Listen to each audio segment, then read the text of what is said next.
విషయంలో కూడా కేంద్ర ప్రభుత్వము తెలంగాణ యొక్క అభివృద్ధి కోసము ఆలోచన చేయలేదు. ఈరోజు సబ్కా సాత్ సబ్కా వికాస్ అనేదైతే ఉందో ఈ స్లోగన్ బోగస్ అని చెప్పి బీజేపీ నిరూపించింది. వికసిత్ భారత్ అనే దాంట్లో తెలంగాణ భాగం కాదు అని ప్రధానమంత్రి గారు అనుకుంటున్నట్టుగా ఉన్నది. అసలు మొత్తం బడ్జెట్ను స్థూలంగా చూస్తే వికసిత్ భారత్ 2047 48,21,000 కోట్ల రూపాయల బడ్జెట్ను చూస్తే కుర్చీ బచావో బడ్జెట్ లాగా ఉన్నది. బీహార్కు ఆంధ్రప్రదేశ్కు తప్ప ఇతర రాష్ట్రాల పట్ల కేంద్ర ప్రభుత్వం వ్యవహరించిన తీరు కేవలం కుర్చీని కాపాడుకునే ప్రయత్నంలో భాగంగానే ఈ బడ్జెట్ను ప్రవేశపెట్టినట్టుగా కనిపిస్తుంది.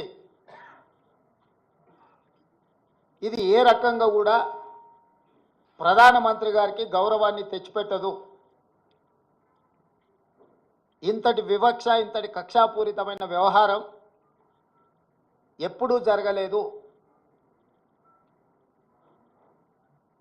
తెలంగాణ రాష్ట్రము, తెలంగాణ ప్రజలు 8 పార్లమెంట్ స్థానాలు 35% ఓట్లు బీజేపీకి ఇచ్చిండ్రు.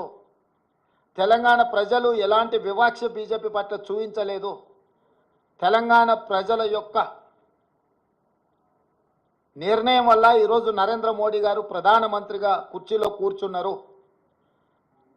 8 సీట్లను తెలంగాణ రాష్ట్రం నుంచి గెలిపిస్తే కృతజ్ఞత చూపించాల్సిన బీజేపీ, కేంద్ర ప్రభుత్వం, నరేంద్ర మోడీ గారు తెలంగాణ పట్ల కక్షాపూరితంగా వ్యవహరించారు. ఎన్నికల కంటే ముందు నేను పదే చెప్పిన ఓట్లు, సీట్లు మాత్రమే తెలంగాణ నుంచి కావాలి, కానీ తెలంగాణ ఆత్మగౌరవం పట్ల కేంద్ర ప్రభుత్వానికి ఎలాంటి పట్టింపు లేదు అని. ఈరోజు అదే విధంగా కేంద్ర ప్రభుత్వం వ్యవహరించింది. కేంద్ర మంత్రిగా ఉన్న కిషన్ రెడ్డి గారు ఈరోజు తెలంగాణ ప్రజలకు సమాధానం చెప్పాలి.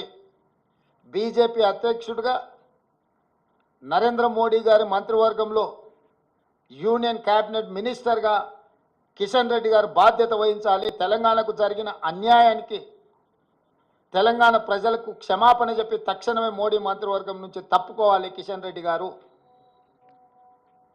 ఇంతటి వివక్ష ఎప్పుడూ జరగలేదు.